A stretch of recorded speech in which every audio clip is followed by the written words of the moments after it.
So welcome to today's Thursday seminar. Eliška will introduce our guest. Yeah, just very shortly. It's my great pleasure to meet Ralf Gisinger, our guest from Vienna University Department of Philosophy. Here, Ralf concentrates himself on the French philosophy of the 19th century, like Gilles Deleuze or Jean-Luc Nancy, for example, and also he's working philosophical on the concept of the Anthropocene, which is the topic of our today lecture. So, Ralf, thank you very much for coming, and the floor is yours. Thank you so much. Thank you so much for the invitation and for this nice atmosphere. It's my first time at the University of Prague and at the Academy of Sciences, and I'm really grateful for this invitation. My talk is titled From Kainos to Kairos, Critique of the Anthropocene. I heard that you're all experts or like working on the Anthropocene in the broadest sense. And so I won't claim to tell you completely new or unexpected things.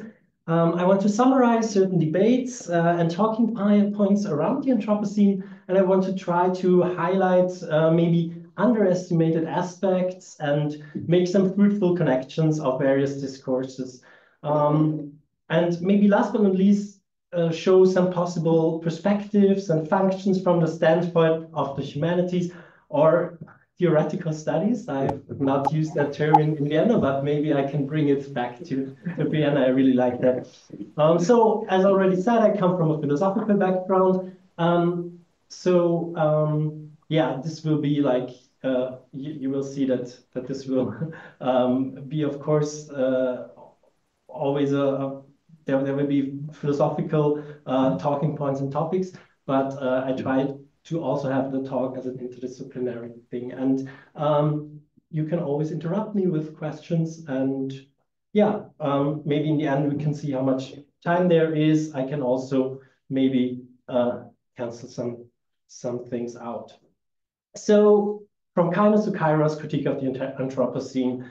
Although the epoch of the Anthropocene has been provisionally rejected by the International Commission on Stratigraphy, in March 2024, as you all know, the concept of the Anthropocene has not only arrived, but its proliferation through the sciences, the humanities, but also politics and arts seems to be without limits.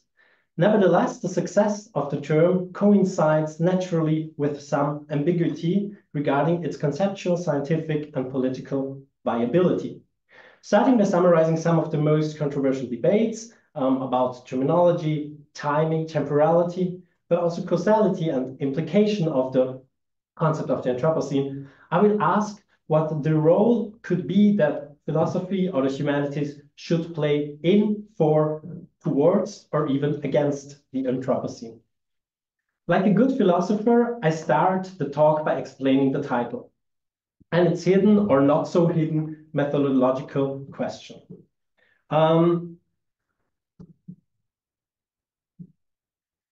Actually, the subtitle, Critique of the Anthropocene, has been, and I would argue, still is one of the main purposes when talking about the Anthropocene from the standpoint of the humanities or theoretical studies. And it still remains the question what, for example, philosophy really can add to these debates. Thus, in my talk, I want to tackle several dimensions of the Anthropocene that are interconnected and which lead to a critique of the Anthropocene, a critique in a Kantian sense, and that focuses mainly on the temporal dimension, for example, which will be a topic later, the question of epoch or event, and the interconnection of time and catastrophe. I offer the following structure and topics for my talk. As an introduction, why critique? Why do I call it a critique? Then I will go on to talk about the concept of catastrophe and the nature and history in the Anthropocene. I will continue with what I call catastrophic times and what in following Jean-Luc Nancy, what he calls equivalences. Equivalences, he does not talk about the Anthropocene, but I would say equivalences, or in this sense, false equivalences in the Anthropocene. And then we get to the critique, or better in the plural, critiques, where on the one hand, there is the Anthropos and the Kainos, and to critique the Anthropos and the Kainos, and then to end with different understandings of temporality in the context of Anthropocene, with the question of event or epoch, and then I want to end with this perspective of from Kainos to Kairos, or what the philosopher Walter Benjamin calls now time.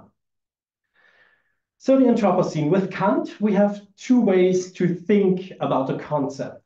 Dogmatically, first dogmatically and second critically.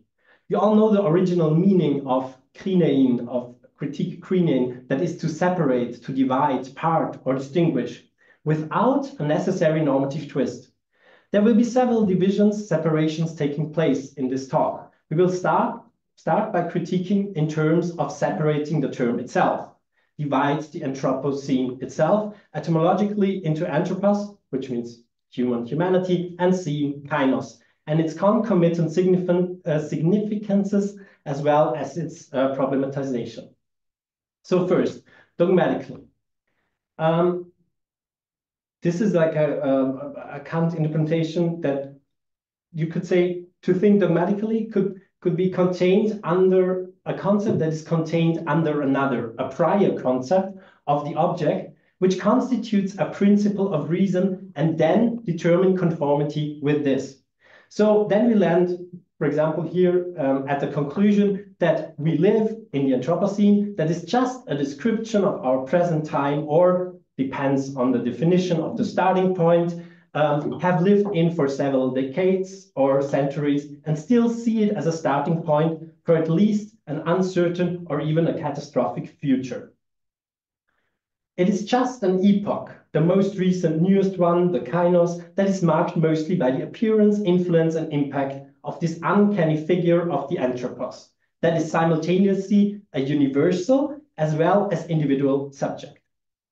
An example of this is what is present in the Anthropocene working group, as for example, the chairman of the group, Jan Salatsiewicz, states, however, as with all geological time terms, the name Anthropocene has no particular significance or symbolic character, except that it is the name that has, in practical terms, clearly won out as regards global scientific recognition. The Anthropocene is a name, a practical label, just like that of other geological time units considered below, such as Silurian, Triassic, and Quaternary. End quote. If we think critically, via Kant again, only in reference to our cognitive faculties and consequently bound to the subjective conditions of envisioning the Anthropocene without undertaking to decide anything about its object, we discover that there is already a withdrawal taking place, where the concept itself, as well as its components, cannot be grasped or bring in already all kinds of assumptions about its purported object. If we don't want to decide and determine the Anthropocene dogmatically, it requires us to approach the concept critically from the start, which means to think about all the implications and presuppositions that are not only inherent in the term itself, but implicate traces in very different conceptual and even ideological frameworks. So from this small excursus about this methodological question of dogma versus critique, I come, as promised, back to the title of the talk. Lots of emphasis has been placed on the first part of this neologism, the Anthropos. Although I still think this should be a cornerstone of such a critique of the Anthropocene, I will try to outline some philosophical considerations about the scene, the Kainos, which means new or recent, that in a time of impending catastrophe has to be understood more as a Kairos, a critical, proper moment. I already mentioned that I'm interested in the chronicle structure of the Anthropocene, or what we understand as Anthropocene. When I say chronicle structure, it seems that there has been made already a decision about a certain type of temporality. That is a very important, but maybe not the only one we can think of, this chronos, measured Chronos is like measured or measurable time that is quantifiable and mostly how we understand history, be it human history or natural history, the time of humanity on Earth, or deep time, the history of the Earth. My aim is not to propose complete alternative concepts to the Anthropocene or different readings of its temporality. Nevertheless, I want to show how there are certain understandings at work already and suggest to reflect on these premises and consequences of these mute preconceptions. So I start with the first part, which I called catastrophic times, nature and history in the Anthropocene.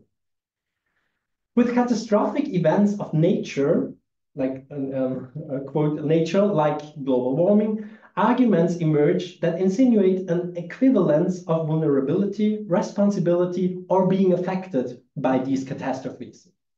Such an alleged equivalence when facing climate catastrophe is already visible, for example, in the notion of the Anthropocene itself, which obscures both causes and various vulnerabilities in a homogenized as well as universalized concept of humanity, this anthropos. Taking such narratives as a starting point, this talk explores the questions about the connection between catastrophe, temporality, and history, following indications by mainly Walter Benjamin, Dipesh Chakrabarty, and Jean-Luc Nancy, with the goal to provide first a critique of the concept Anthropocene on the basis of what Jean-Luc Nancy calls non-equivalence, while retaining its key features to still grasp the catastrophic present. Second, an analysis of Anthropocenic time and the chronicle structure of catastrophe. And three, philosophical considerations of the intersection of catastrophe and history. So this is the first part.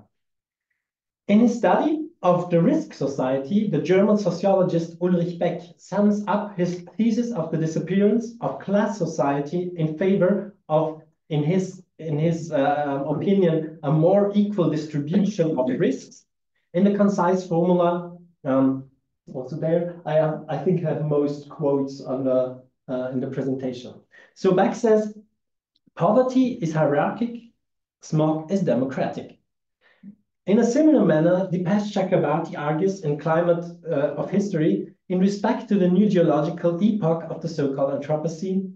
Unlike in Crisis of Capitalism, there are no, what he calls, lifeboats for the rich and privileged in crisis induced by global warming.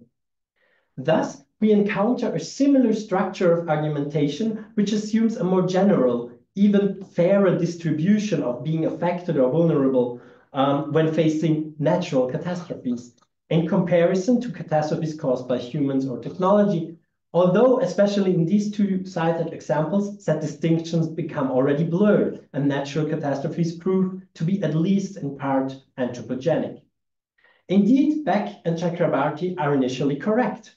Imminent ecological crises or catastrophes threaten to permanently destroy the livelihoods of humanity, and moreover, impacts of the climate crisis and its accelerating effects, the tipping points, may be so severe that the Earth itself, although still existent, will be profoundly and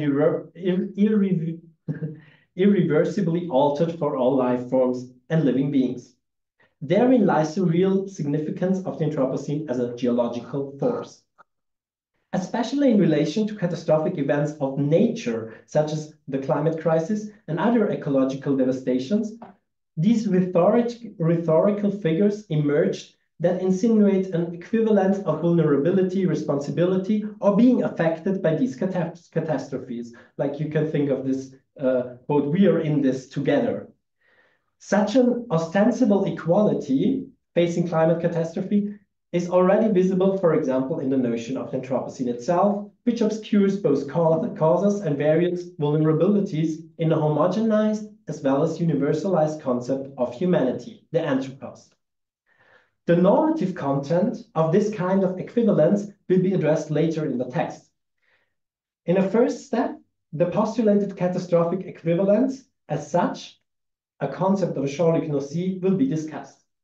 In this talk, taking such narratives as a starting point, I will proceed then to explore the connection between catastrophe, temporality, and history with the help of Walter Benjamin, specifically to what extent logics of catastrophe, logics of natural catastrophe, hold traces of a turned messianism or catharsis, which, as with Ulrich Beck, for instance, manifest themselves in fictions of this all-encompassing and indiscriminate equivalence. What I will therefore undertake is a juxtaposition of two paradigmatic understandings of history related to the catastrophe, namely those of Chakrabarty and Benjamin. Chakrabarty assumes a kind of becoming conscious of humanity in and through the catastrophe, what he calls a shared sense of catastrophe, through which he evokes a modicum of hope when facing climate catastrophe. Although the presumed equivalence of Chakrabarty's dictum, this "there are no lifeboats for the rich," can have a mobilizing function, but it pales in reality due to two facts. First, there are indeed such escapist lifeboats. If you think of like gated communities or plans of space shuttles to like escape the Earth with impending catastrophe. And second, with this image of the lifeboat for the rich, the catastrophe is framed as an apocalyptic event, instead of understanding the catastrophe as a process of now time, as Benjamin would say. If the catastrophe is shifted into the future as this singular event that is yet to come, it comprises an eschatological and apocalyptic structure which carries the connotation of catharsis. My thesis is that references to seemingly equal or equivalent distribution in the face of global catastrophes reveal themselves as an ideological function of a discourse of oppression that should be contrasted with a critique of what Nossi calls catastrophic equivalence, as Nossi summarizes his perspective on contemporary catastrophes. I will conclude with references to Benjamin, a surprisingly topical thinker of catastrophic fate, especially when relating it to a concept of history. In contrast to the questions raised by Chakrabarty about the temporality and intelligibility of climate change and the extent to which the Anthropocene is an adequate description of the present catastrophic situation, Benjamin allows us to think of catastrophe as what he calls now time, as well as providing us with tools for a critique of equivalences in catastrophic time. For Benjamin, the catastrophe presents itself as what he calls a continuum of history. This is the important shift of Benjamin's messianism and the connection to dialectical materialism that starts in now time and not in a postponed future. So I present you now this, what Jean-Luc Nossi is talking about when he's talking about this catastrophic equivalence.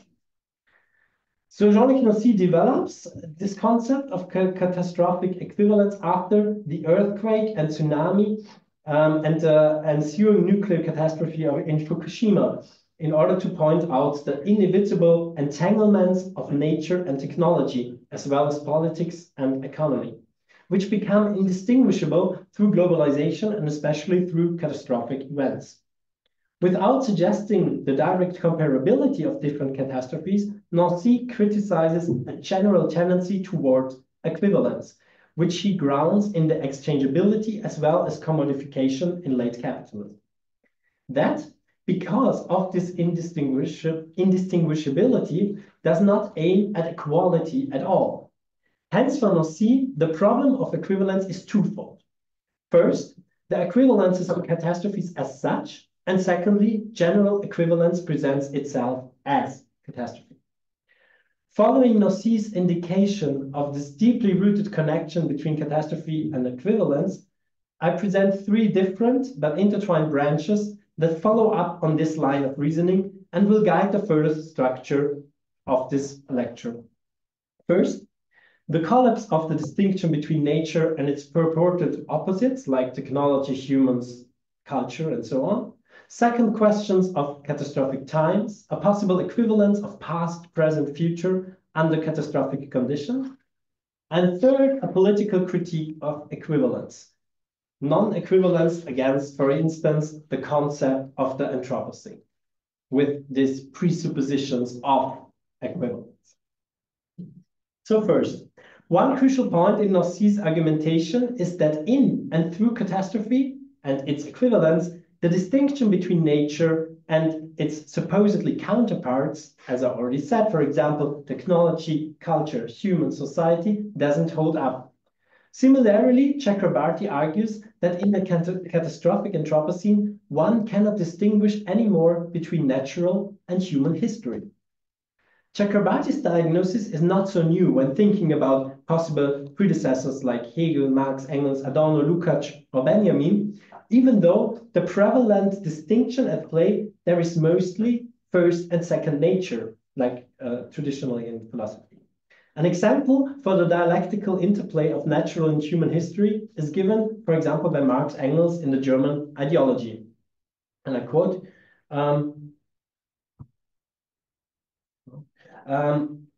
we know only a single science, the science of history. One can look at history from two sides and divide it into the history of nature and the history of man.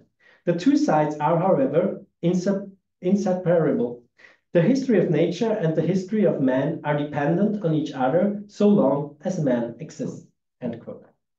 But what even is a natural catastrophe?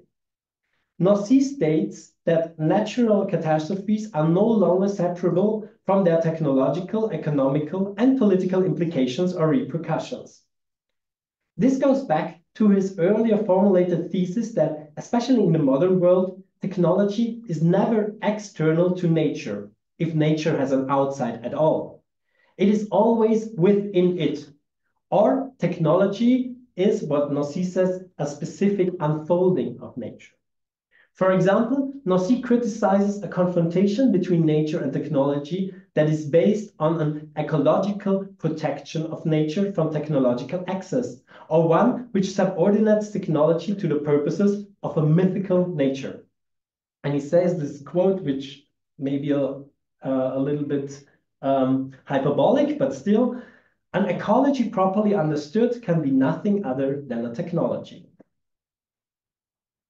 Second, the relation of nature and technology is connected to the second point regarding equivalence and catastrophe, that is of time and history, or what could be described as chronological structures of the catastrophe to come. This I will discuss also later in the lecture in regard to Chakrabarty and Benjamin. But for Gnosis, technology does not suffice to be understood anymore as an assembly of functioning means, nor an opposition to nature, but as he calls it, our mode of existence. This mode of existence exposes us to a condition of finality in a sense that everything becomes the means and ends of everything, so that nothing has means or ends anymore, what Gnosis calls general equivalence. To escape such a general equivalence, he suggests refraining from an orientation towards the future in terms of means and ends, and he pleads for what he calls an infinite present, where finitude and finality merge. Gnosis puts the present before the construction of an ultimate future. The possibility of a future contracts in an already existing future present that avoids a scheme of succession of before and after, which still leans on teleology, finalism, and causality. When confronted with catastrophes, there is in fact a tendency of either idealization of the past or a past present, or projections into the future as a euphemized past. For example, we can also see, like in discourse about climate catastrophe at hand, there emerges the wish for a so-called return to normality, where the conditions or exclusions of such normality are seldom reflected upon, and what therefore appears predominantly as an embellished petit bourgeois desire, mainly in the global north. Third, I'd like to ask about this. So if I understand correctly, so you're saying that the idea that technology and nature are like interconnected is not new, right? But the argument could be that in the past, like people found it like fruitful, or it made sense to me to separate these two things, and it was useful to study these two things separately. But now in the age of Anthropocene, you cannot separate these things anymore, and you have to like use like different division of like knowledge or disciplines, because now we cannot ignore these things. Whereas in the past we could ignore them. So Anthropocene changes how we approach the reality, right? So it's not so much about like what's going on, but it's about like how we study the phenomena, because we have to think about them differently, because now these connections are important, even though in the past we could have ignored them, right? So yeah, thank you. I mean, I was referring what Jean-Luc Nancy is saying about it, but I think that's exactly what you said is what he wants to get at.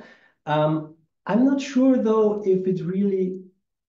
So here we are talking again about temporality in history. If it really is like this, that it has been different, and now, like, I agree that under the conditions of the Anthropocene, these oppositions, like these oppositions, they are being blurred more. But maybe with these insights, we can also go back, like, and historically go back and see where these concepts have been always constructed. And that's not a bad thing to just see, like, this is basic genealogy that we like see what is the history and the genealogy of concepts. But I think with these insights that maybe the Anthropocene gives us, we should also go back and think about, oh, was it always right, these oppositions, or are these just different perspectives how to see this? And I think with the concept of nature, it makes really sense to see like this, and for me to have also more of a pluralization of the concept of nature, because there are traditions like this that nature is defined negatively, kind of as this opposition to culture, technology, to the human. But there are other traditions too where nature is this totality, right? Where nature is like a materiality at all. But then there's a question: why do we call it nature if everything is nature? There's also a problem there. So we have in different traditions, we have different problems with the concept. Or like if we think of the more of the Greek physis, right? So this is more of being a materiality, but also there the process is very, very important in this concept. So I think what you say is completely correct, but I think we should, with these with that, we should also go back to why these oppositions have developed, and also not suggest that it has been right. This would be my opinion. Yeah, so I would go to the third point now that Nancy is making about this, what he calls about this relationship of equivalences and catastrophe. And the third point in terms of this equivalence is regarding natural catastrophes in the Anthropocene are normative questions, or are questions about, for example, vulnerability, but also causation or being affected by anthropocenic catastrophes. So these, what I have also talked before, these phrases of equivalences, as I cited them in the beginning, or even concepts like the Anthropocene itself, hold some ideological content that can obscure existing power formations and global systems of domination and inequality, as well as underlying political economical structures. Therefore, in the next part, I will try to analyze and critique the notion Anthropocene on the basis of non-equivalence. And I think most of these arguments you will already know, but I still think it's important to bring them together.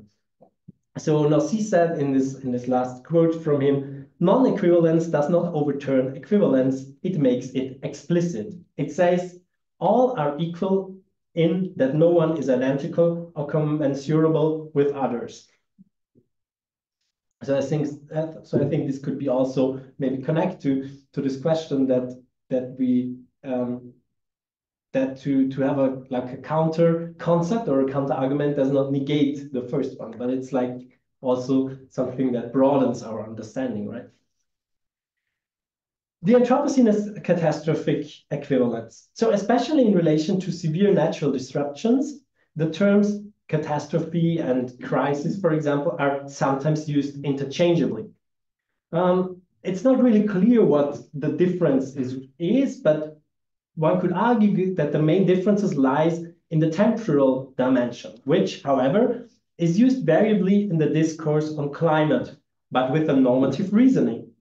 While catastrophe is commonly considered more of a singular event, crisis extends over a longer period of time, indicating, for example, a state of emergency. But as I already talked about the etymology of critique, we have the same etymology with crisis. Like etymologically, crisis derives also from the Greek krename from distinguish and separate. And catastrophe literally means turning around or downwards, turning downwards. Like kata is down and strafing is turn. So it is a decline, but more in the sense of a profound change instead of a mere distraction. We can see that both scientists and activists have objected to using terms such as crisis or catastrophe instead of the more neutral climate change or global warming to express the drastic situation. Although often used synonymously, crisis and catastrophe differ temporally, but also in intensity. This is just like what the day-by-day public discourse is doing. The fact that concrete material catastrophic natural events shape philosophical consciousness and discourses or significantly influence the philosophical concepts of their time can be illustrated not only by the occasion of Fukushima for Nossi, but classically for example, by the devastating earthquake in Lisbon in the year 1755. So a lot of philosophers have been like very much influenced by this natural catastrophe. So besides Kant or Lessing, Voltaire in particular took up the topic in his satirical novella Candide, which is directed against a theological world optimism a la Leibniz or Alexander Pope. As Theodor Adorno put it in his Negative Dialectics, he says, "The earthquake of Lisbon sufficed to cure Voltaire of the theodicy of Leibniz." The coining of the term Anthropocene does not respond to such a serious singular catastrophe, but it reacts to a crisis-like process on a geological timescale. Although used analytically to capture the far-reaching human impacts on the geological era, the Anthropocene already carries at its core the catastrophic potential of drastic anthropogenic climate change. Since the introduction of the term Anthropocene by Paul Crutzen and Eugene Sturmer in 2000, it has become a very popular concept across disciplines to refer to the extensive repercussions of the human species on the Earth and ecosystems, even though its descriptive and normative implications remain highly controversial. To speak of the Anthropocene as a new geological or geochronological epoch, defined by the emergent proliferation and spread of humans and their influence on the ecosystem, what we call also great acceleration, seems to presuppose a universalized or generalized abstraction of humanity. Most critical accounts of the Anthropocene point to this problematic status of the anthropos, human or also humanity, arguing that it proves insufficient to explain the diverse and multifaceted causes of such a new geological era, or even that it masks the asymmetric responsibilities and vulnerabilities to the challenges it poses. So many have made this critique. I'm sure you're all familiar with this, but it's still important to include in or to reiterate it all the time, because we still use the concept, and we should use the concept, but we should be aware of these things. In such a view, the category anthropos of the Anthropocene is essentially flawed because it assumes a universal humanity that does not exist as such, or exists only as an ideal abstraction. Such critiques aim mainly at the insufficient descriptive power of anthropos, while they strive to find more appropriate terms for a new geological age within or after the Holocene, thus trying to define causality and historicity, or even responsibility and accountability for this present ecological crisis more precisely. This pluralization of terms seems to know hardly any limits, and I think you all know these multiple or multiplicity of concepts from Capitalocene, Cthulhucene, Technocene, Kainoscene, Iconocene, Plantationocene, Thermocene, Thanatocene, Phagocene, Phronocene, Agnotocene, Polymocene. There is not, I think there is no term that has not been used to like declare this new scene. But I think we also have to think there about like the structures of academia and how it works, that we have to always like bring in something new and these pressures that are going on there. Can the same critic be raised against these terms? Like you could argue there's no universal technology, or there's no like. I don't even know what the other words mean. Absolutely. I think yeah, you're completely right. We can go further, but I mean, if I say this, if I talk about this ideal abstraction or this universalization, I mean, you can have this with a lot of concepts. But again, what I said before, I think we should use the concept of Anthropocene out of pragmatic reasons, but also because it makes sense. But still, we should, yeah, still bring in these critiques. And you're completely right. We could make the same critique to all these concepts.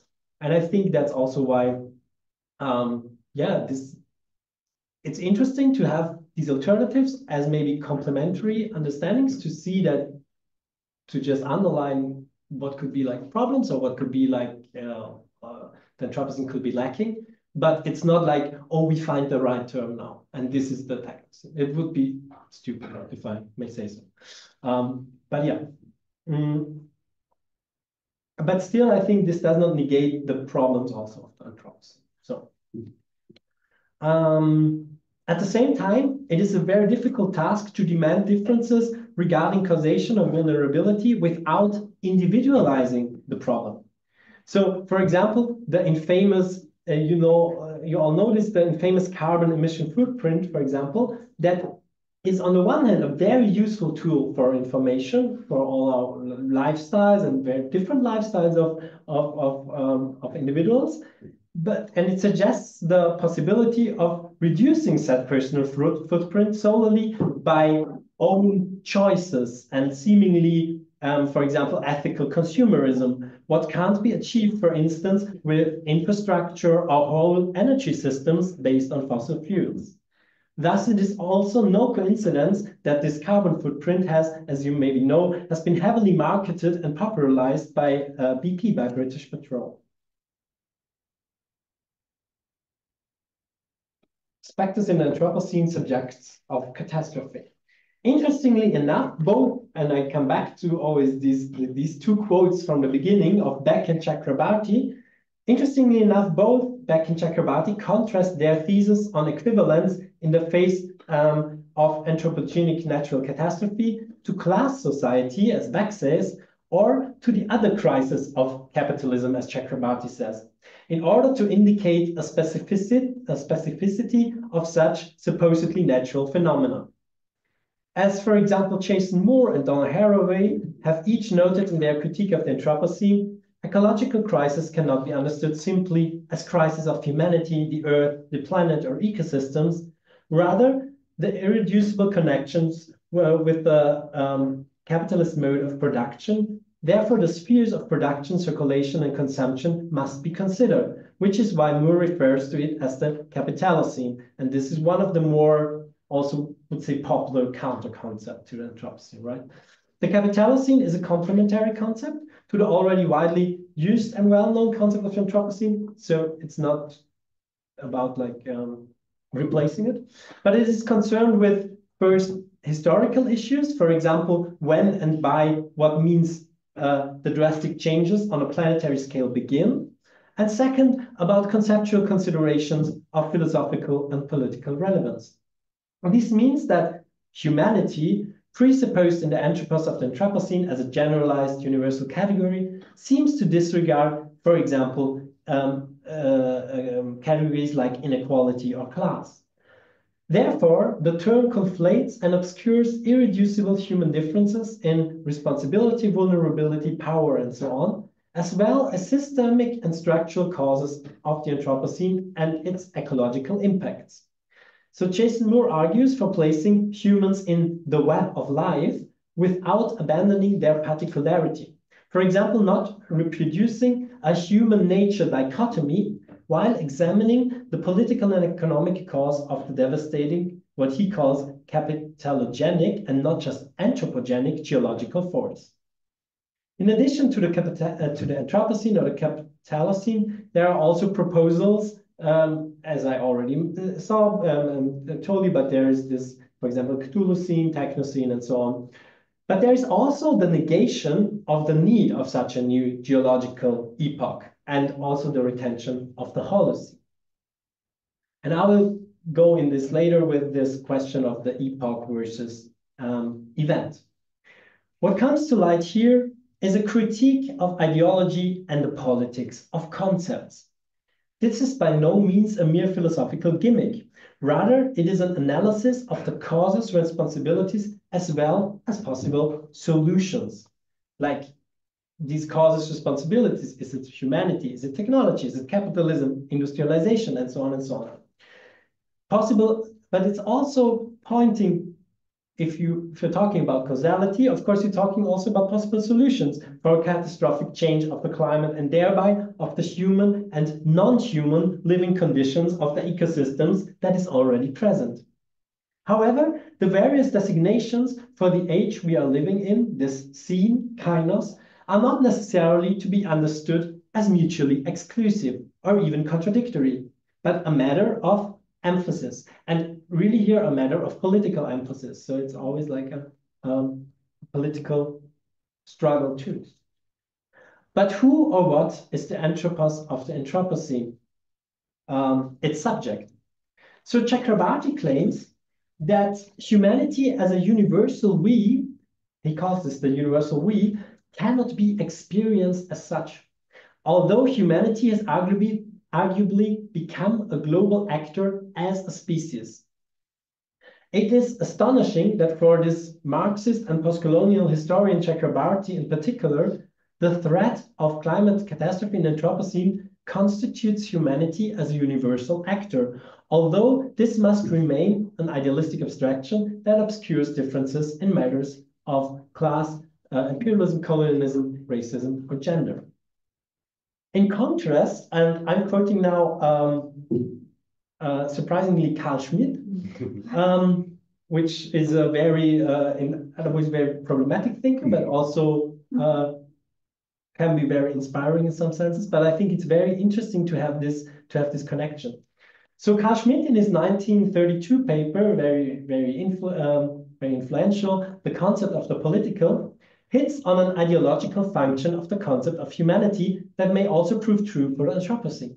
So he says, the concept of humanity is an especially useful ideological instrument of imperialist expansion, and in its ethical humanitarian form, it is a specific vehicle of economic imperialism.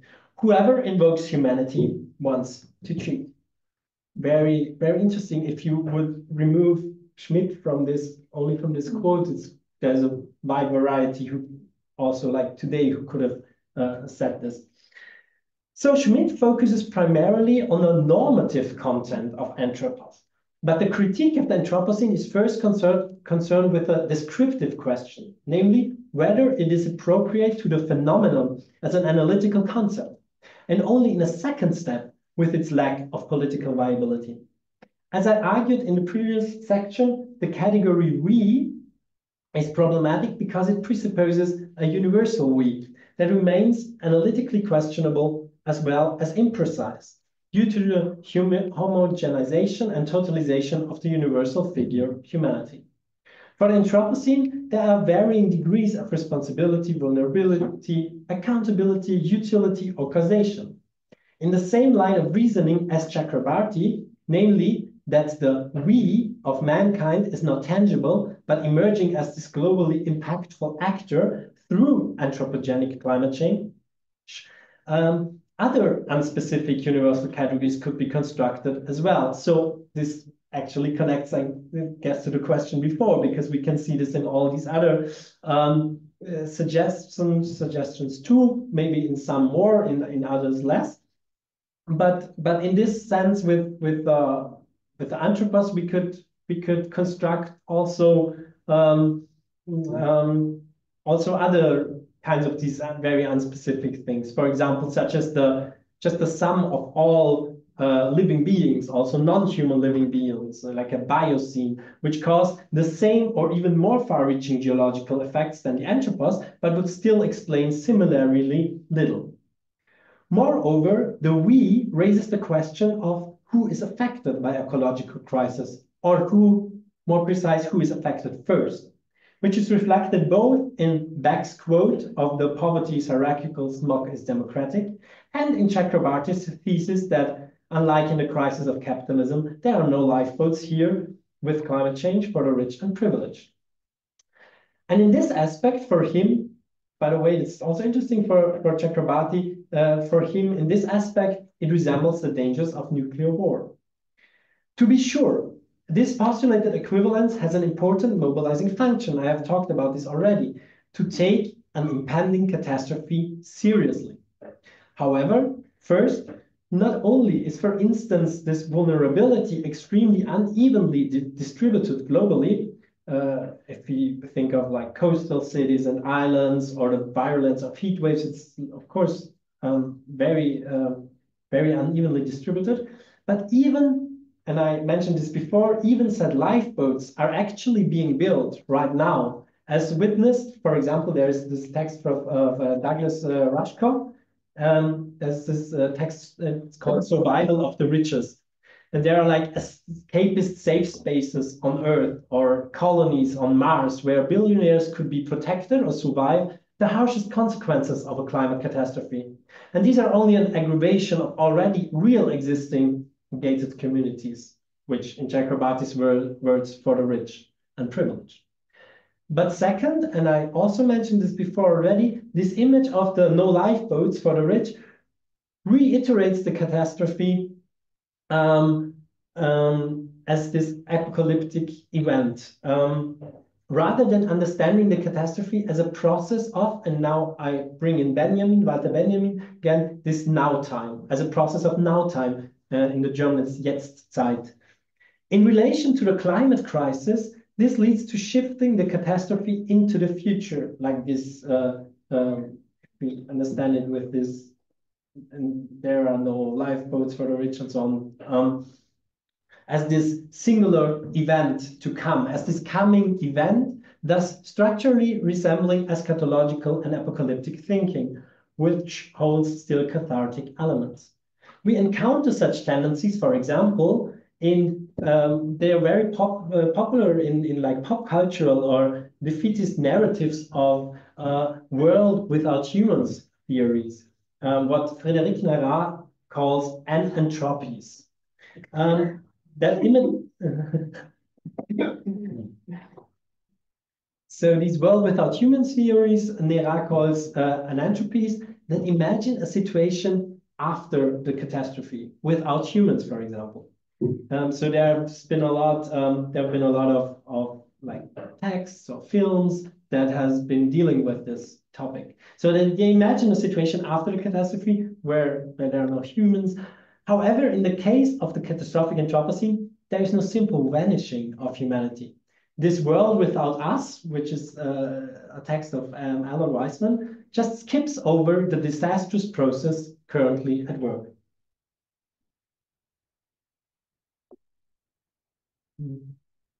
So now I bring in even more Walter Benjamin, because it's such an interesting connection of catastrophe and history. So how can this philosophy of history be embedded in the catastrophic Anthropocene? In his text Central Park, Benjamin compares the course of history in terms of the concept of catastrophe to a kaleidoscope in children's hands, which presents a new order at each turn. The analogy wants to point out that, and I quote Benjamin, the concepts of the ruling class have always been the mirrors that enabled an image of order to prevail. And he says the kaleidoscope must be smashed. As laid out, like in the sense of there's a creative process necessary also in our like creating concepts and asking, like criticizing old concepts, asking what these presuppositions, the premises of concepts are, and maybe also creating new concepts, right? As laid out in previous sections, such an ideological function as what Benjamin calls the concept of the ruling class is present in catastrophic equivalence. For example, when referring to an abstract or homogeneous humanity anthropos. To evoke a legit quality in the face of catastrophe reveals itself as also a discourse of oppression. If responsibility, vulnerability, or effectiveness are presented as just equivalently distributed. Hence, it is possible to follow up on what Benjamin states in his text on the concept of history, under the condition that the catastrophe is to be considered as the continuum of history. He notes in the preliminary annotations of the text on the concept of history, and this is just the manuscript, because so this has not made it into the final text, but in the manuscript he writes, the subject of history, the oppressed, not humanity, in the original Menschheit. The continuum is that of the oppressors. To blast the present out of the continuum of historical time, this is the task of the historian. And this Benjamin's apposition, not humanity, this is the part that did not make it into the final version of the text. And this is of vital significance in the context of these arguments that I'm presenting here. And this critique of an Anthropocene that could argue with an inversion of Benjamin, the subject of the Anthropocene, not humanity. Additionally, from the perspective of Benjamin's oppressed, as the main historical subject, as Benjamin says, a still to be established universalism can be saved, which does not turn into a relativism a la Carl Schmitt. The formulated critique of the descriptive universal figure, anthropos, is to be countered by a normative claim of what Chakrabarty calls a negative universal history, in which the equivalence of vulnerability, causation, responsibility of and for the catastrophe is not just presupposed, but still has yet to be constructed in favor of this, what Benjamin calls the oppressed, in the sense of remembrance.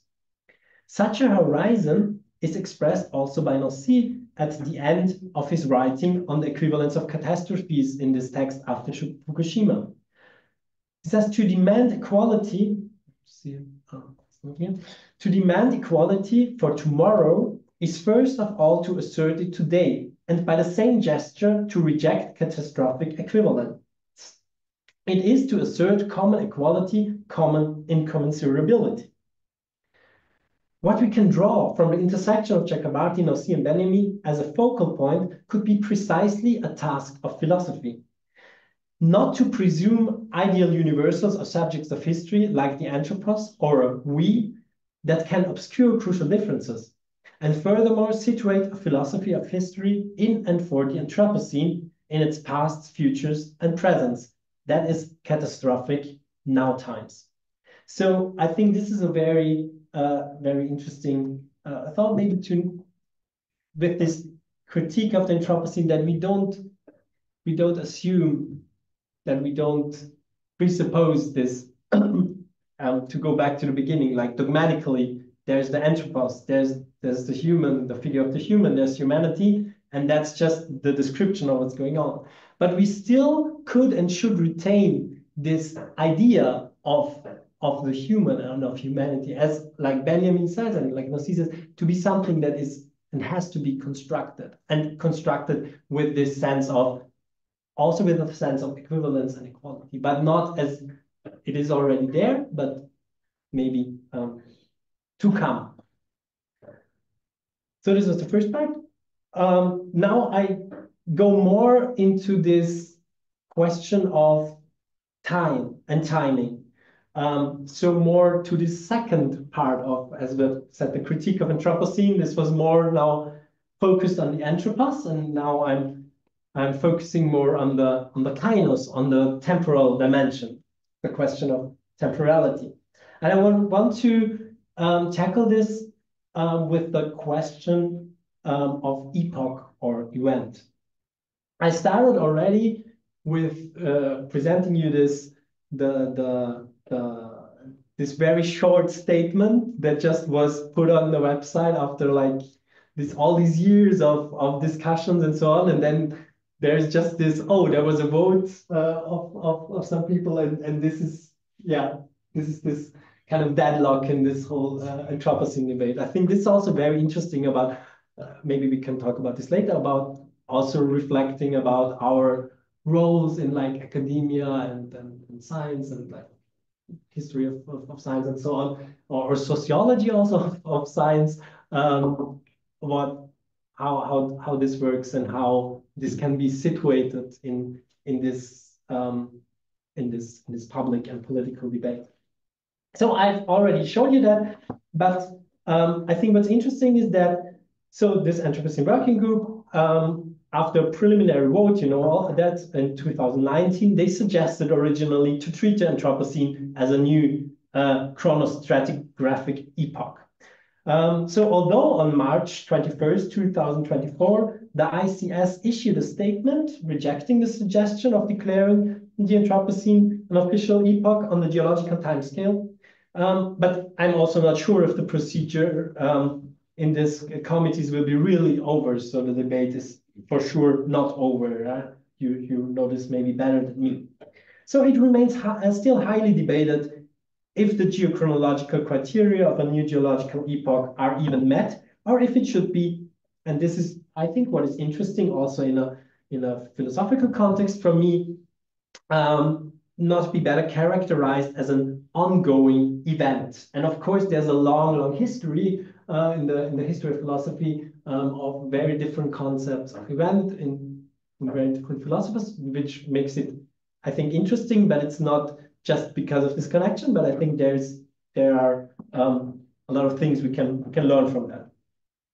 So beside the question what the Anthropocene means, signifies, and especially also obfuscates, mainly with the category of the anthropos, as I told in the section before, and the concomitant questions of who is affected, responsible, or what this scene we live in should be called, Capitalocene, Pleistocene, Technocene, and so on. The time and the timing of the Anthropocene has been a hot topic of debate as well. Mainly a matter of geochronology, the process of defining geological timescales, that is, to determine and classify different eons, eras, periods, epochs, and ages, works mostly through chronostratigraphic analysis of rock strata.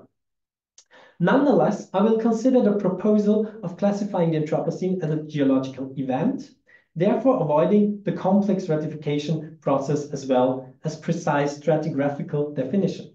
And interestingly, this is not even mentioned in the issued statement of the ICS. So this was not, because this was, I will talk about this later, but this was suggested before, but this is not something that they would want to go into. They would maybe try to reestablish it as an epoch, or just leave it at all, right? So going from there, I use this as a starting point to combine these developments in geochronology with philosophical considerations on time and the event. So maybe by going back again to Walter Benjamin, and maybe if we have time, I will talk about some ideas that Gilles Deleuze has on time, that we could connect, time and event, that we could connect maybe with this Anthropocene. So the geological history of the Earth is a transformative and highly contested field due to new methods and data that allow but also necessitate state-of-the-art and more nuanced geochronologic chronostratigraphic differentiations. This is not only true for deep history, before humans existed, but also for the time we live in. What, on a geological level, can mean a stretch from present to several 100 million years ago, which would be an eon, to only thousands of years ago, which would be an age. Since the late 19th century, the term Holocene has been established as the present series or epoch we live in.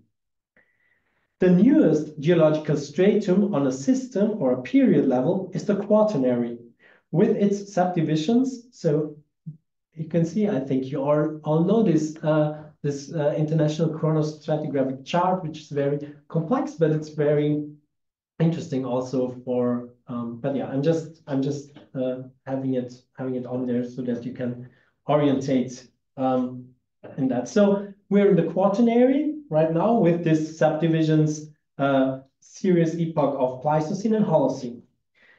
But what I want to show is that with the name Quaternary, we can see already an example for these ever occurring shifts in terminology. So the former tertiary, as well as what has been the primary and the secondary, is not used anymore in favor of Neogene and Paleogene. So the term Quaternary has been stripped of its original meaning. So we can see that what I quoted in the beginning with from the Anthropocene Working Group and Jan Salavieziewicz, that it makes kind of sense from the standpoint of geology or stratigraphy to say that, yeah, actually it does not matter how we call these epochs, and because we have done this before and we have all these names and these terminologies of epochs, of eons, and so on, that were stripped of their original meaning. So why should it matter with the Anthropocene, right? So maybe there can be also a little bit of an understanding for this standpoint that we have from the standpoint of geology. So, but as we are in the humanities, maybe we see it a little bit different.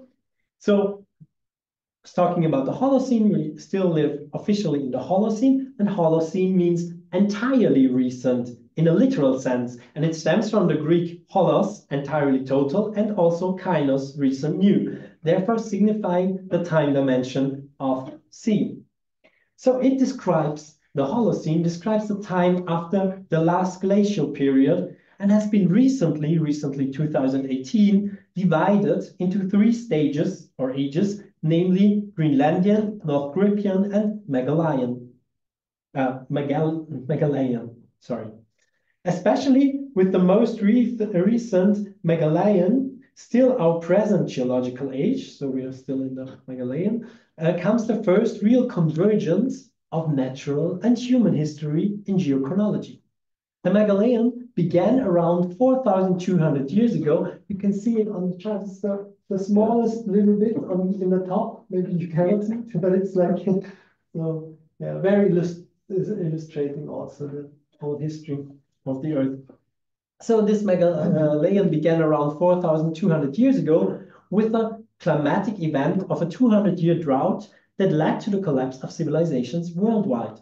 Therefore, it has been the only geochronological age that is, among other things, defined by a catastrophic period with impacts on human cultures on a global scale.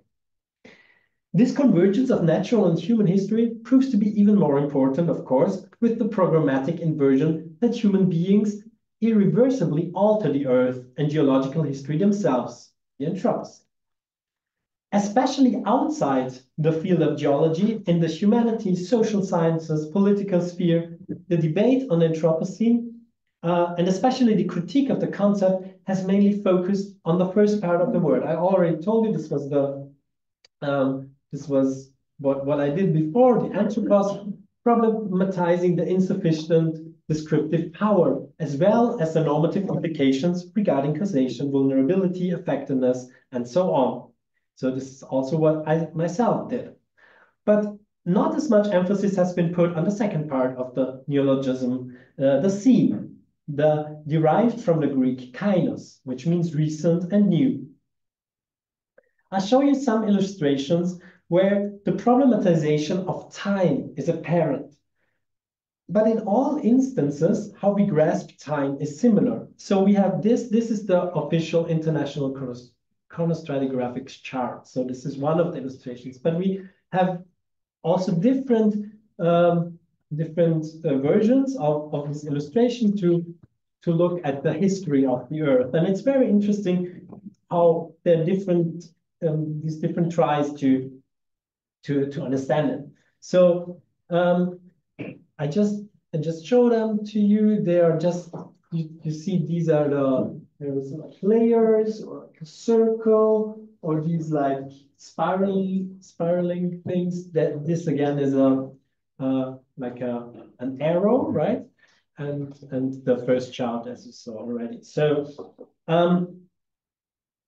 in all instances, how we grasp time is very similar. It comes from this arrow of time, an order of time. And I was talking about very shortly before the chronos. That is a quantitative understanding of time. Or what Deleuze, influenced heavily by Henri Bergson, would say it's a spatial understanding of time. So the scene and kainos already literally indicates that we start from a now, and then going back into a past that relates to a present. Because kainos, scene means recent, new, right? So this is like, there is this construction of a now, and then we go back. And we can see this in these different versions of illustrations, that we start from the now and then go back, or like, it's not a back, but here it's layers, there's a circle, but still the structure of this arrow of time remains similar. Thus, the scene signifies not only time and timing, but a specific time dimension, centering around the present, the now. Although one of the most important topics discussions when officially declaring the Anthropocene as an epoch is about the question of its starting point, it gets lost how the aspect of timing starts from the present, the now time. That is not just a certain descriptive moment or point on the time bar, time arrow, but encapsulates or implies a normative significance of imminence and insistence. Even though it is evident that the Anthropocene would be, by comparison, a very different kind of series or epoch, it remains still highly debated if the geochronological criteria of a new geological epoch are even met, or if it should, for example, not be better characterized as an ongoing event. This was proposed in 2021 by a group of researchers led by Andrew Bauer and Philip Gibbard and lots of other researchers. And they call this proposition a practical solution. So they said that instead of an epoch, the Anthropocene could be defined as a geological event, which in geochronological terms can indeed describe a singular event. That is also difficult. What does it mean to say a singular event? Already it's very complicated. But a singular event, such for example, a meteorite impact or an earthquake, a volcano, or something like that. But a geological event can be also processes that extend over many millennia, such as, for example, the Great Oxygen Catastrophe that began 2.4 billion years ago, and it lasted 400 million years. It lasted 400 million years, but it was still an event. So it's not about the duration. It's about a different thing, qualitative, right? And also another example is the Great Ordovician biodiversification. It was about 500 million years ago, and also lasted very long, but it's qualified in geology as an event. And there are good reasons for it. They have very good reasons why something is qualified as an epoch and others like an event. But it's always also a matter of discussion of science, politics, and so on and so on. So why this suggestion of Bauer, Gibbard, et al.? Why this suggestion? What is the problem? What is at stake? So there's, on the one hand, a practical, a pragmatic aspect. They call it a practical solution, right? So this pragmatic aspect would be a geological event has a much looser definition. It's not part of this official geological timescale, and it has not this kind of complex ratification process as for an epoch. And as we already saw this year, so this is such a complex ratification process. There are so many votes that course, at some point it can just stall. And this is what happened. And I mean, we can also say it's fine. And they say it doesn't matter because it doesn't have to be a geological epoch, but this would have been this kind of practical solution, because for this classification as an event, you would not need this many voting stages. So Bauer and Gibbert et al., they want the event, but this is beyond this practical solution. So they want the event account for more, what they say, spatial and temporal heterogeneity and diverse social and environmental processes that interact to produce anthropogenic global environmental changes, end quote. I focus on said temporal heterogeneity. The event allows to break with historicity in favor of, Walter Benjamin again, now time. From a philosophical point of view, that would suit this concept, now time of Walter Benjamin's juxtaposition of history and catastrophe, and still acknowledges, on the other hand, the deeply catastrophic implications and consequences caused by global warming and the concomitant disasters for nature's human ecosystems.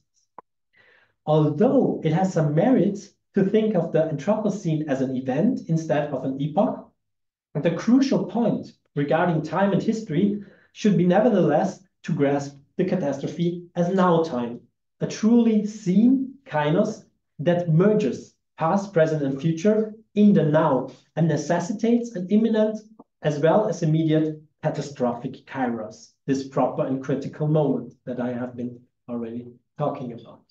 So, I ask about the debate. Maybe you will. I thought that this was the last slide dealing with the epoch or event, so I wanted to ask about it, but perhaps you wanted to say more about the discussion. My question is, why should we still care about how geologists have been debating about the Anthropocene, whether it's an epoch or an event? Those two authors, Bauer, Ellis, Gibbard, Walker, they're geologists as well, right? So they want to. You said it. Yeah, sorry. I'm just thinking about whether we should still care about how geologists have been, debating this question, because they want to find a solution to a problem. The problem for them, I think, is the fact that they don't want to give up the term 100% because it's been out there. They believe it has its merits. They have reasons why they don't want to give it up entirely. Therefore, they are proposing that perhaps they should define it as an event. But my question is it still really important for the rest of us? Because the term has been out there. It's no longer in the hands of geologists. So why should we be still interested in the discussion? Yes, that's a good question, and I think that what I want to get at is exactly that. This is also inspiration to like this question of epoch and event today, that they bring in the event, and then I'm like, oh, event, that's very interesting about this question of temporality that I'm already thinking about in the terms of and to bring in philosophical reflections on the event. But I want to answer to you that there is a big division, a big fight going on inside of geology and inside of stratigraphy, because these people that suggested this Anthropocene as event, this is also a small faction. They were, some of them are part of the Anthropocene working group too, but they were trying to intervene in this discourse and trying to go against the Anthropocene working or against the hegemony of the Anthropocene working group, right? So I think this is so highly contested, and now the Anthropocene working group is saying, no, we still want to continue. We still want to try to maybe do another like vote or try something different. And what you said in the end is exactly what they are saying. The ICS is saying themselves. They say the term is out there. It's fine. You don't need geology and whatever. The term is out there. We can use it everywhere. and as they say, the social scientists, politicians, as economists, as well as by the public at large. So it's they are exactly saying that you don't need us. But for me, it's I think it's still interesting because if you were following the discourse after March and it has an effect on the public. If it says like, oh, these are these commissions and they are these scientific commissions, and they say, no, it's not, it has an effect. And I think also rightfully so. But of course, the public doesn't know what it's about, because all these problems, it was about, as you all know, it was about the question of, for example, starting point, right? It's like, when and the GSSP, the golden spike, where is it? When does it start? What is the good? So there are much more nuanced questions, and they are not like really, yeah. I don't know if they are even. I mean, there are a lot of debates going on in geology, but I still think it's interesting. But yeah, what do you think? Yeah, well, it is interesting for me. It would be a great study from the perspective of the sociology of science. I hope somebody is going to do that, to look at, really how these commissions make decisions. Yes. And it seems to me a little bit like, the discipline had its great momentum when it introduced the topic of the Anthropocene. It really defined the public debate for a very long time. It's been super influential, and now it seems to me that some of them, they just don't want to lose control or give up control entirely over the term. But I think we have to, like, historically it's different. It has not come from geology. Yeah, I know. So yeah, but that's also interesting, right? Because it was reappropriated, you know. If I It may, was stolen. Oh, it's not- It was stolen as a sexually. Yes, I yes, don't yes. think it's completely fair to present it as an insider geological debate. Because I don't think it's completely fair to put it like that it's some sort of insider geological debate. At least for the reason that there are not only geologists in the Anthropocene working group. And this is something to be considered very seriously, that there are, I don't know, literary scientists in the Anthropocene working group itself. But they opened it up later. Yeah. At first it was only geologists, and now they are still opening it up. But there were lawyers and anthropologists and so on, Right. from very, very early on, Yeah. which is really a moment not to underestimate. So I would be very, very, I would not be so open to you to put it just like it's some sort of insider debate and why we should be interested. It's not completely like that, I would say. Yeah, sure. I'm not 100% serious with the question, Yeah, of course. Yeah, but it's something I've been asking myself, recently, since they issued the decision, and I've been asking myself what it means for us, what should we learn from the debate, and what are the interesting aspects, of this internal discussion within the Anthropocene working group, which you are right, it's not comprised only of geologists at all. And these commissions have not been ready for this kind of attention, and these all these procedures they had. This was not ready for all this attention and all this spotlight. And you can see this really with this statement already, that like you can see this is just kind of a helplessness in a way. One super short paragraph. And also we have to really, when we said about the sociology of science and so on, there have been built whole careers on this notion. I mean, we have to be as honest as that like, and also if this Anthropocene working group, it's also about like funding and grants of like millions of you have to also stay at or it makes also sense in this sense for people to try to bring it up again, also in geology. But I think in general, it's completely right what you said. We're not, I mean, that's what they said too. Even the people from this group, Bauer, Gibbard, and Ellis, for example, these people, the proponents of the event, they have a much broader agenda than the geological one, much broader one. It certainly goes for Ellis and his eco-modernist manifesto and so on. So even these people have much broader agenda than the geological one. They proposed it as a practical solution to a small geological problem, but this is not completely fair either. You know? Which I could imagine that could be exactly also a part of why it was rejected, because there are also like could be that like geologists, or as I like what I read, that it's also can be a conservative like discipline in some sense, that they say we don't like these agendas, they come in with the concept, right? It's not about geology, and so we have to refrain from that. And I could really imagine that this was part of the rejection as well. But this is just a speculation. But quite certainly, it came into the reflection. Yeah. So this is maybe exactly the problem that geologists or from this commission, that they thought that came in too much from the outside, so to speak, right?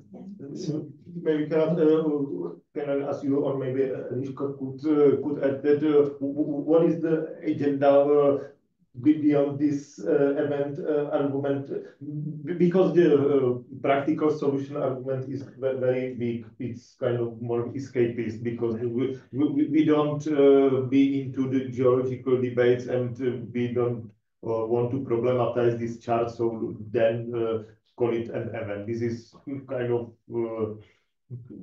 just escapist for me. But if you know the like more proper ratio or argumentation beyond this, you can elaborate more on this. I mean, I don't think it's. I like this form of pragmatism too. They also say maybe a future generation of geologists can decide on if it will develop to an epoch, right? So it's maybe more a suspension than an escapism. And I think that it makes sense, because what also is a problem, when I said they were maybe not ready for the problem, it was the first time in this in their the history of the discipline that you have to decide on the present.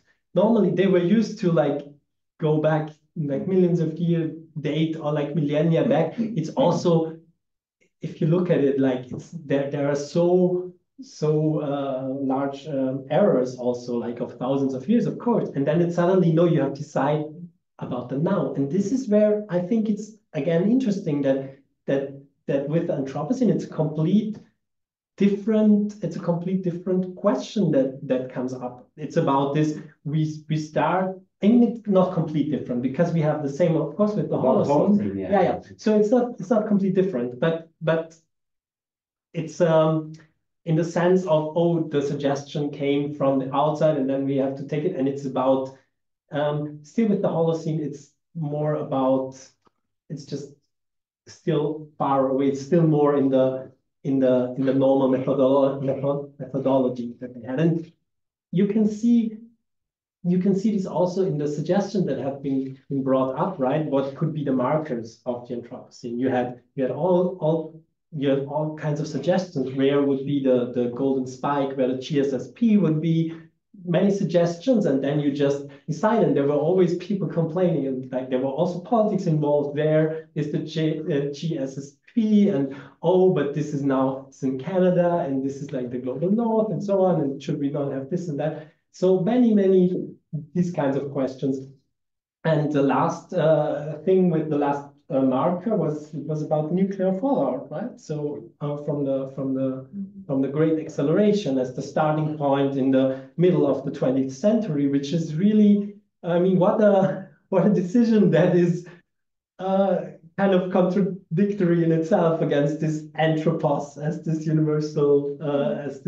universal category, where we have like nuclear tests from the 1940s and 50s as this marker, which is like already there, very, very visible how this is not this anthropos. Right?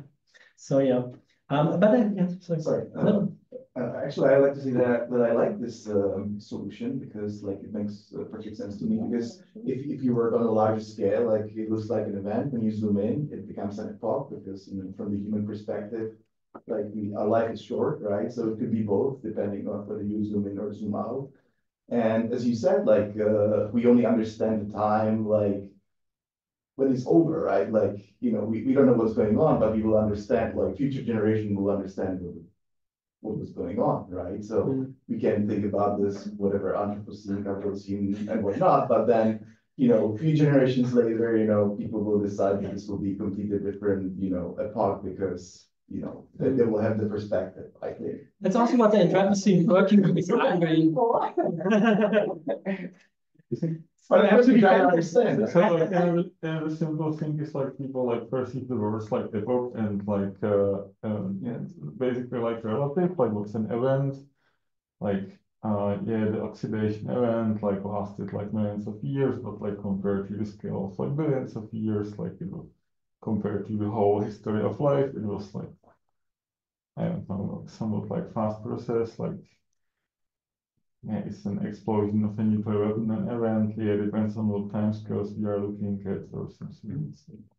Yeah, but this was not as an event. I mean, I have to really say, if you look into it, they have the Anthropocene working, they have a very clear methodology. So they really have also all the arguments why it should be in their opinion an epoch and not an event. And this can be also like, and they also have this argument that future geologists can decide on it, but they don't argue it for it in the sense of the event, but they say, oh, later it could be that, for example, the Anthropocene is not only an epoch, but it could be even an eon or whatever. It could be like larger than that. So in geology, the event is really a qualitative difference and not only this quantitative difference. And that's what I wanted to show with this, that it's not about quantitative, about the length, because 400 million years is much longer than many epochs, right?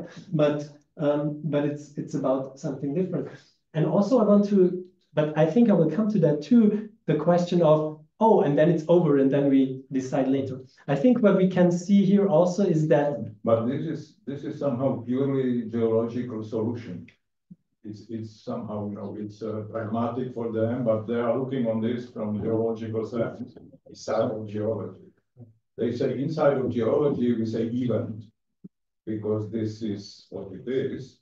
But Anthropocene, as it is discussed now, is not, you know, something from geology. It is, you know, it should just have different name, but it's cultural event. Yeah, but they shouldn't, you know, somehow include it into geology.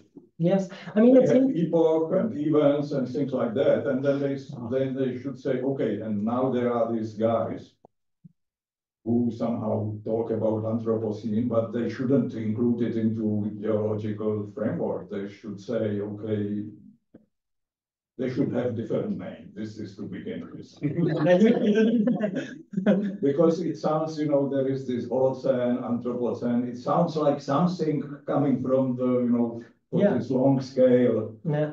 But it is not. It is last 100 years, or maybe last 50 years, or maybe last 70 years. It's, you know, it's just cultural current happening. Yeah. Yeah, but that seems to be the whole struggle, right? Yeah, and they want to appropriate it, and then they find solution in geology, because, you know, geology is and that's what they are saying. Yeah, all clear. Yeah, all clear. Only the problem is to use this term, like Holocene. Yeah. Using Anthropocene, And that's, you know, some other, you can use Anthropo, but with different ending, and then everybody will be happy. no, but I mean, I presented the whole first part was about the problem of the Anthropos, right? So there is a lot of problems with the Anthropos, and with the scene too. But I think it's interesting that before there was some at some point the this thing of like we can decide on it when it's over, and I think that's it's really interesting that I will go in more on that question, because we have our understanding of temporality and of time in a certain way, and there seems no alternative, right? And this is what I wanted to present you with these things, and that's not a critique in the sense of like, oh, we should have a different understanding, but it's just to see that we or also in this whole debate, it always has the same structure when we think about temporality, and I think that's interesting, and that's what I see also like in geology. So I think it's just interesting that in geology it comes up, this question of epoch and event and so on. And I think this is, it's not that we are here, and especially with the humanities, but I think we should discuss this. It's not about like giving this solution or oh, we have this one term, but what we can do is trying to show what understandings, what presuppositions, what premises are in there, also in the concepts themselves, or what we bring into it. And I think this is the role we can play. If we should play a role, maybe we should not play a role. I don't know. So yeah, I think I was with the question of epoch or event, and we're staying with the geology, but and I was saying this coming from Kainos to Kairos. Maybe this is this alternative that you're thinking already, that we have to get rid of the scene and maybe we can get to something else. And I'm saying, oh yeah, let's use the more of the Kairos, which would be nice. And so my thesis was that Anthropocene as an event and not an epoch is a possible shift. It's not only about avoiding all the official dating and ratification processes, neither about a different starting point or duration, but a different timing, a different logic of the present time that breaks with temporality, well, with a certain understanding of temporality that brings in now time as Kairos instead of Kainos. So not give up the present or the now time, but understand it in a different way.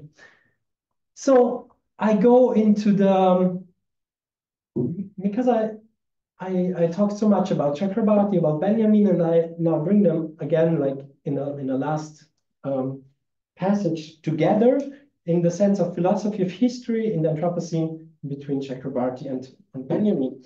So what is present in this whole debate are questions of history always. Where, when, why is the beginning of the Anthropocene is all questions of history, but also of now time and always of a future to come in the face of catastrophe. So according to Dipesh Chakrabarty, the science of history as such becomes precarious under the conditions of the Anthropocene. So he says really for him it changes how we think about history and the science of history. The classic distinction in history between human history and natural history is challenged by the Anthropocene. I think we all agree on that. And thus, it undermines the foundations of the science of history. Chakrabarty is concerned with whether and how humanity in the Anthropocene can appear as a species, and to what extent a categorization as species, an anthropos, makes sense or is even desirable for a historiography. So furthermore, he emphasizes that humanity as a species is not tangible, even in the sense of tangible, even in a sense of phenomenology, but always an intellectual idealist derivative or abstraction. And I quote Chakrabarty, the discussion about the crisis of climate change can thus produce affect and knowledge about collective human pasts and futures that work at the limits of historical understanding. We experience specific effects of the crisis, but not the whole phenomenon. For Chakrabarty, the very experience of catastrophe serves as the potential to produce a we. Already talked about that. The sense of impending catastrophe, he argues, enables a kind of becoming aware of humanity for itself. So this is, of course, an analogy to the Marxian class consciousness from humanity in itself to humanity for itself, right? From Chakrabarty. And through this becoming aware of humanity for itself, through which he invokes hope in the face of the climate crisis. One of Chakrabarty's premises concerning the philosophy of history is the continuity of human experience, which considers past, present, and future as coherent, and thus comprehends retro as well as prospectively from the present point of view, which he points out as the basic condition of the historical sciences. So this basic condition of the historical sciences is the faculty, this human faculty of having this the this coherence of past, present, and future. The diffusion of human and natural history in the Anthropocene now requires a recalibration of human capacities in regard to temporality. The catastrophe to come already begun as well as present, as what he calls, Chakrabarty, an unintended consequence of the historical era of the Anthropocene. And this makes Walter Benjamin's convergence of philosophy of history and catastrophic thought seem all more timely. An example for such an entanglement of time dimensions regarding climate change could be, for example, the rise of the concentration of greenhouse gases in the atmosphere that operates precisely at this intersection of past emissions that are currently irreversible, present emissions, as well as future emissions. Thus, there's this concept of committed global warming. Committed global warming, that means a rise in temperatures in the future because of emissions that have already occurred in the past. So for Benjamin, the notion of messianic time takes shape from the present. In the preparatory work on the concept of history that I already quoted, he notes definition of the present as catastrophe, definition from messianic time. So just maybe as a parenthesis, my intention here is not to suggest simply like applying Benjamin's text, which emerged from a very specific historical situation, particularly marked by Nazism and fascism, to like the climate crisis. It's more about an impulse of a thinking together without falling into an equivalence of catastrophes here as well. So Benjamin notes definition of the present as catastrophe, the definition from messianic time. In said thesis of history, written shortly before his death in 1940, Benjamin opposes a hegemonic optimism of progress as promise of salvation, which he attributes to both the bourgeois positivist as well as the materialist Marxist conceptions of history. So they both share the same problematic. In this context, Benjamin rejects teleological as well as continuous progression of the historical. Specifically, he defies such a notion of what he calls a historical norm of progress. In his 8th thesis on the concept of history, which also and above all had to prove itself in the struggle against fascism. And I quote this, it's also on the presentation. The current amazement that the things we are experiencing are still possible in the 20th century is not philosophical. This amazement is not the beginning of knowledge, unless it is the knowledge that the view of history which gives rise to it is untenable. A critical philosophy of history undermines the understanding of history implied in this still, which, for example, relies too optimistically on the development of technology or productive forces, but also on the development of morality, and yet remains faithful to, with Benjamin, a historical materialism. Said non-philosophical amazement still applies equally, I would argue, in the 21st century and beyond. Benjamin follows up to the quote above with arguably his most famous thesis on the concept of history, a description of Paul Klee's Angelus Novus as the angel of history.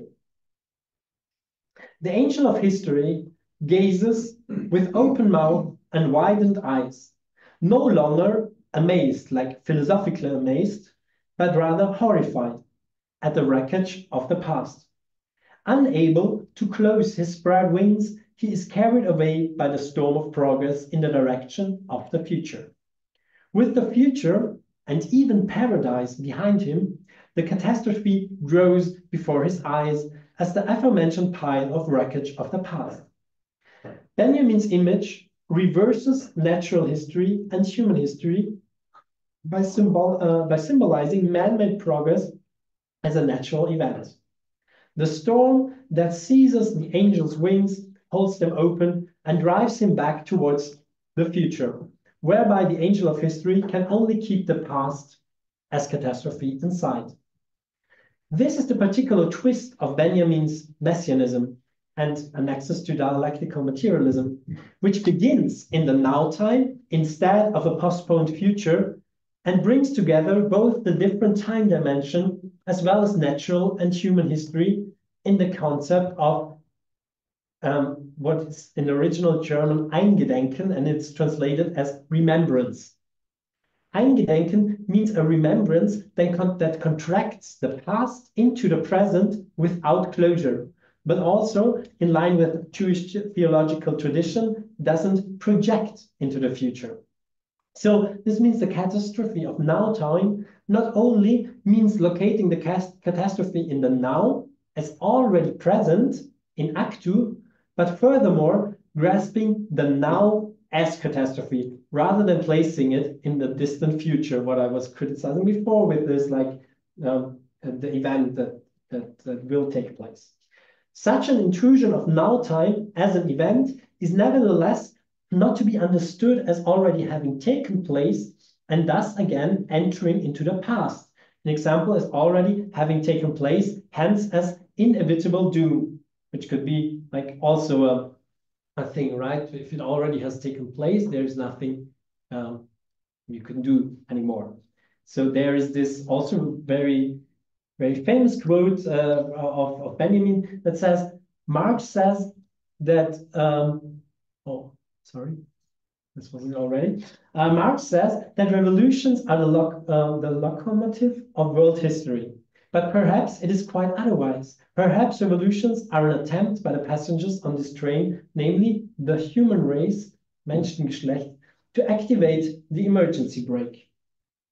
The brake symbolizes a moment of discontinuity, what Benjamin calls tiny fissure, in the continuum of permanent catastrophe.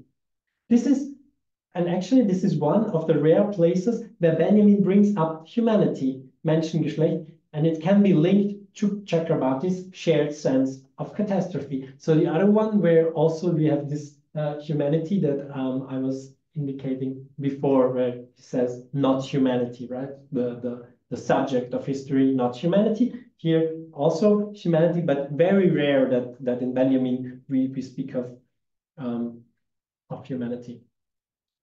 Also, with regard to anthropogenic or capitalogenic climate change, it is necessary to develop a perspective to understand the catastrophe as happening in now time, without falling into fatalistic, apathetic apocalypticism. For Benjamin, this task should also concern philosophical history in terms of establishing a conception of the present as now time.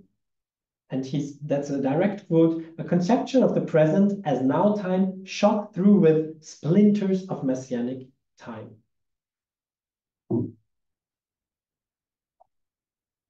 You still have a little bit of time.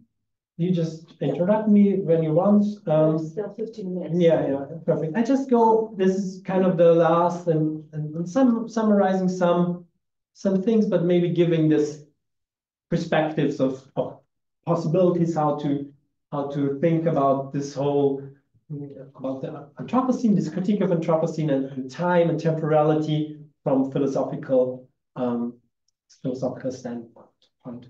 So from Benjamin's now time, I would go very briefly into a possible intersection with Gilles Deleuze, the French philosopher Gilles Deleuze, talking about the present and the event. So maybe very quickly, philosophically, time is often or principally thought in the tradition as, you could say, as a relation. So, for example, for Plato, it is above all an excitedness, it's called, that's a suddenly, that as incommensurable instance flashes between measurable curses of chronos, and it's not determined by its measure, but for precisely this reason allows for chronological determinations, a relation without hold on what is held by it. A similar thing is for Aristotle, is the primordial time is the nun, the now, that as the border separating the past from the future, nun is neither one nor the other, but rather the relation of non-simultaneity between them, so between past and future. A non-simultaneity that allows all the similar now points to cohere into a line only in the simultaneity of the non-simultaneous. So going from the epoch to an event, as we talked before, is not about a different time frame or different starting point, but about a different temporality. So, for example, for Deleuze, past, present, future are not parts of the same temporality.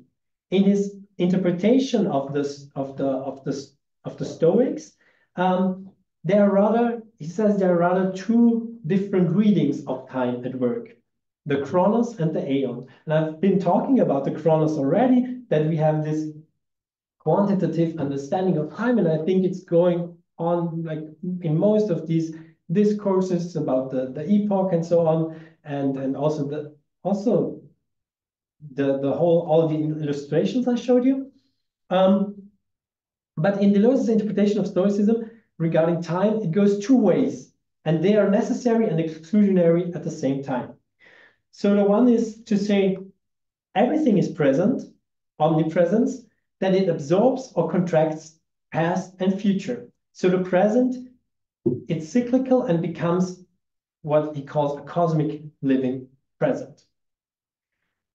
Because the present is expanding, right? Because every moment, every present is like is simultaneously already past and future. So you could speak of this expansion of the present. So everything is present. This is the one interpretation of time. And second, there is no present. The present is consumed by past and future. They subdivide the present ad infinitum. So to say that a present time, the instant, is already past and it's already going into the future. So there's never a present moment. There's no this point on the arrow or on this time bar. It's just a construction. This is also like, it's just an abstraction where we just like trying to quantitatively grab it. And we have lots of philosophies that have this kind of like elimination of the present, to say like this. So I don't know if I should go more into that. I think not, but it could be really interesting that I just say there, bring this Deleuzian interpretation of the Stoics and so on. But I guess this is not too interesting in this case. But what I want to stress is that so there are two different readings of time in Deleuze interpretation. We have the chronos as the present that extends into past and future, and we have the aeon as indefinitive past and future. So, but what is also in the Stoics, but what Deleuze doesn't bring up there, but in other texts and also very short, is the Kairos. And I think we should understand the Kairos as, and this is a very Deleuzian or maybe Guattarian term, the transversality, the Kairos as a transversal cut of the chronos and the aeon. Transversal cut as the Kairos as the right time, a critical moment that brings in this qualitative time. And of course, the Kairos has a long history in ancient Greek, and there's a very interesting genealogy of the Kairos that also wanders between the nature and history, or like between the history of nature and history of humanity. So the early Greeks, poets, for example, especially Hesiod and Pindar, they used Kairos to mean the place in space. It was a spatial term, and then it developed to be a temporal term later. And this is distinguished by a favor of nature or deity, but it was the right place and then the right time in nature. And this recognition and use of which promises success for then human action. And then it changes with Gorgias, where Kairos is used in the rhetoric. Gorgias elevates Kairos to an important topos of rhetoric, to the norm of a persuasive technique aimed at the interests of the instant. So it's increasingly relativized from a natural measure of time to a humanly calculable ideal of what is ethically and aesthetically appropriate. Kairos, and then only with Plato, the Kairos regains this transsubjective foundation, and then is also taken up again by Aristotle, that counters Plato with the ideal of empirical timeliness, which is orientated towards sophistic rhetoric, still rhetoric, but it is not subject to only human judgment. So we go from the Gorgias, where it's really this human, in the realm of the human as the rhetoric. We go through Plato and Aristotle back in this realm where it's shared between the world of nature and human judgment. As part of Aristotle's critique of Plato's idea of the good, he defines Kairos as the good in the category of time, as the favorable when of every kind of kinesis.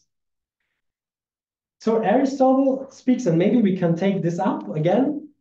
What he wants is he speaks of a science of Kairos. A science of Kairos. He immediately adds that the various individual sciences will each define Kairos differently.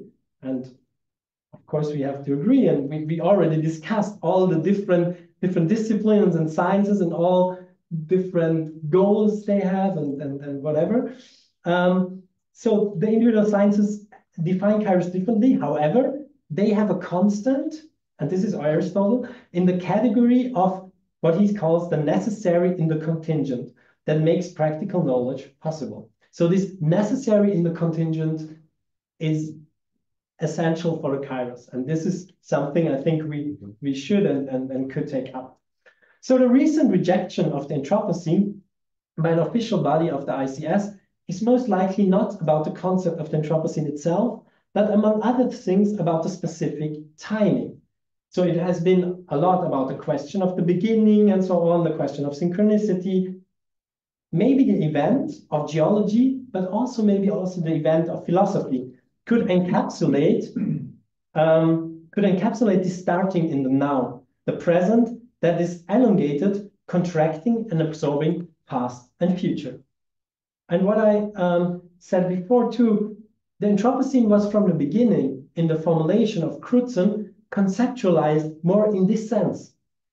It was not concerned too much with a specific starting point, when does it start, where is the chi as a speak, what we already discussed. So we already had my conclusion in there. And so it was not thought as such, but it was really starting from a Kainos, this recency that is actually more of a Kairos, or at least that has to become a Kairos, a qualitative understanding of time, a critical proper moment. And in speaking with Benjamin, again, it's a now time that accounts for the catastrophic present at work.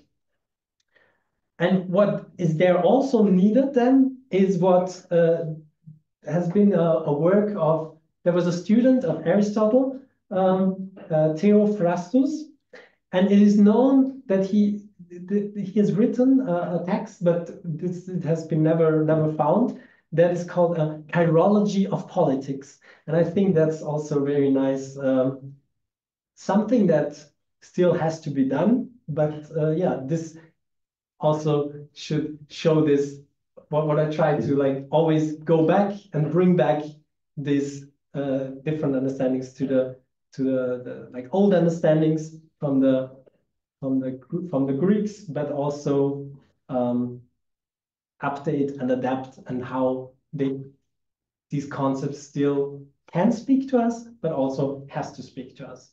And I think with this, I could finish. Maybe I have the last quote from Benjamin.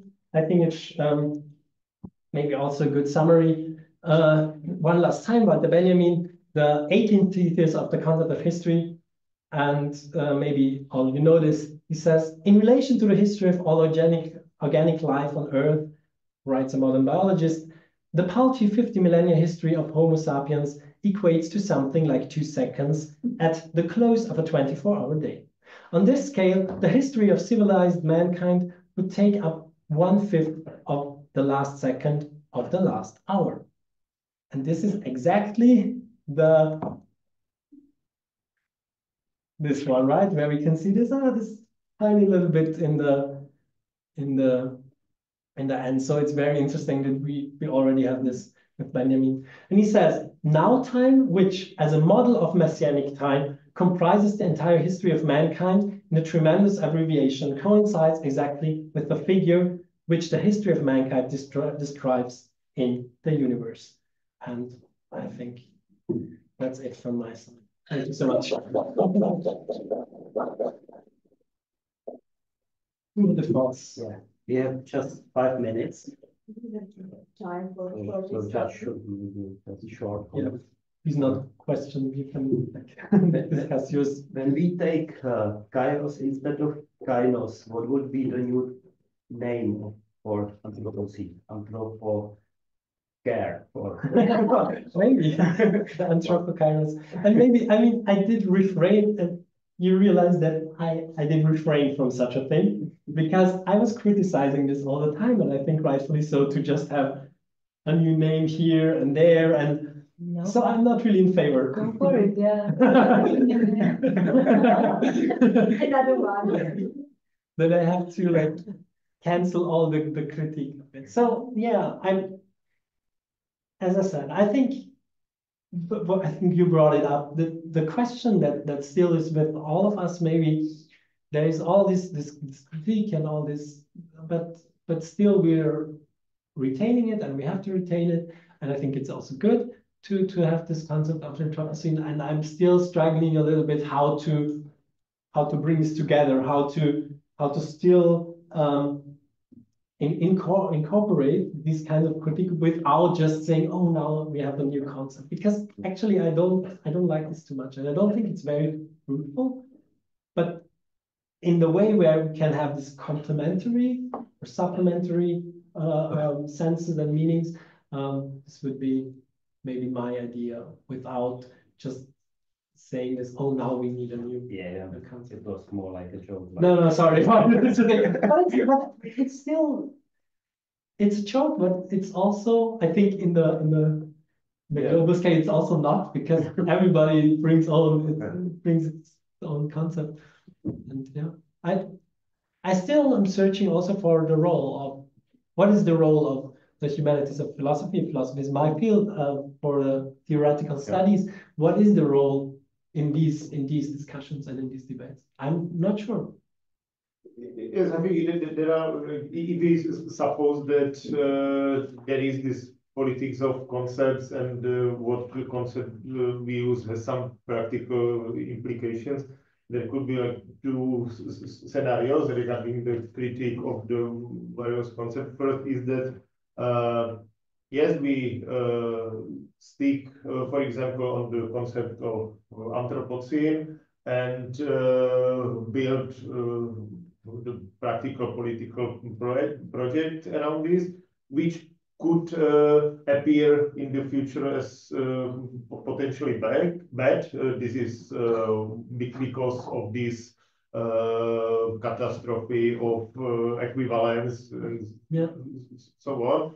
So this is like first like negative scenario, but the second one is which is connected with the critique of with the construction of these terms like Anthropocene, that we will deconstruct on and on every new concept, and this will not allow us to realize any political project at all.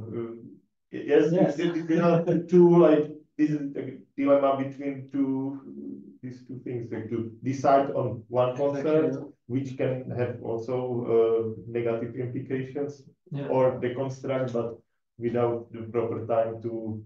Exactly. I think you nailed the dilemma on the head. And I think I wanted in the end of the first part, maybe, or in the whole beginning of this Kantian differentiation between like the dogmatically and critically approach, to like say one of the problems with the Anthropos is that to just assume that it's there. and we just take it and we just describe the object. But it still has to be constructed. And I think if we see it in this sense of like humanity, the human, the anthropos has to be constructed, it's completely different. It's not, and this is this critically approach, and I think this is also worthwhile to still to find these equivalences, not to assume that they're already there and everybody is affected equally and so on, but this could be a project, or this is a project. I think this is a worthwhile project. This would be a better world, so to speak, if everybody would be affected equally, but it's not the case. But this can still be a project, and I think I quoted Chakrabarty in this having this negative universal, right? So it's about, or there are different concepts about like retaining universality, not to just, oh, we have critique of universals and so on, and universal concepts, and then we just get rid of it. This is complete like stupid relativism, and I would say, for example, Schmidt would be more in this direction. No, we have critique, maybe not. Okay, we have critique, and then, but we have to go from somewhere. So I would say deconstruction, but then also creation. That's Deleuze also. I mean, that's why there is the creation is such an important aspect. Nietzsche, Deleuze, and so on. So it's not only about, but they are so important for deconstruction, but it has to go on. I think that's Okay, so I think it's 12 o'clock. So Okay. thank you again, and let's continue. Thank you so much.